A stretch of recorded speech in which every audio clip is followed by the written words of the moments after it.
आज हम लोग ने यहाँ पर 76 नेशनल कैडेट कोर डे का मनाया है।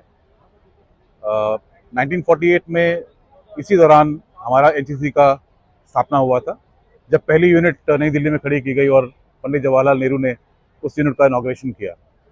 तब से लेकर अभी तक हम लोग हर साल नवंबर के महीने में जो चौथा संडे आता है उसे हम एनसीसी डे के तौर पर ऑब्जर्व करते हैं।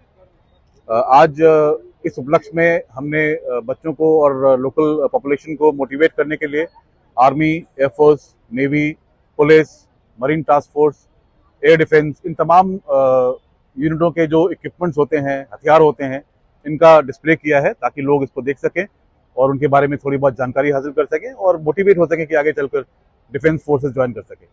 और इसके साथ ही साथ हमने एक बड़े ही पैमाने पर अपने एनसीसी कैडेट्स के बच्चों द्वारा एक बहुत ही अच्छा रंगारंग कार्यक्रम रखा, जिसका सभी लोगों ने बहुत ही आनंद लिया।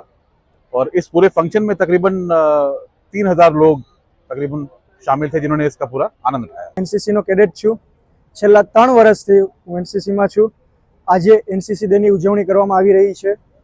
અહીંયા શિપ મોડલિંગ, પછી એરફોર્સ ડે અને WFD એટલે કે મરીન ટાસ્ક ફોર્સના પણ ઘણા બધા વેપન્સ અહીં ડિસ્પ્લે કરવામાં આવ્યા છે। તેની સાથે સાથે અમારા ગ્રુપ કમાન્ડર કર્નલ HK સિંહ અને અમારા CO સર એટલે કે લેફ્ટનન્ટ મેધી સર તે અહીંયા હાજરી આપી રહ્યા છે। સાથે સાથે MLA એટલે કે શ્રીમતી રીવાબા જાડેજા અને SP પ્રેમસુખ ડેહલુ તે પણ અહીંયા હાજરી આપી રહ્યા છે। આજના દિવસે મને આ પ્રોગ્રામમાંથી એનસીસી ડે એટલે કે આજે એનસીસી ડે છે, 76 એનસીસી ડેમાં ઉજવી રહ્યા છીએ અમે। અહીંયાથી અલગ અલગ બધા વેપન્સ છે, માનો કે મરીન ટાસ્ક ફોર્સના પણ ઘણા બધા વેપન્સ અહીંયા ડિસ્પ્લે થયા છે।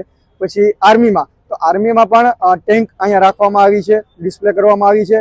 ટેન્ક કઈ રીતે વર્ક કરે છે, શું કરે છે, આર્મીમાં કઈ રીતે વર્ક કરે છે, તે બધું અહીંયા ડિસ્પ્લે કરવામાં આવ્યું છે।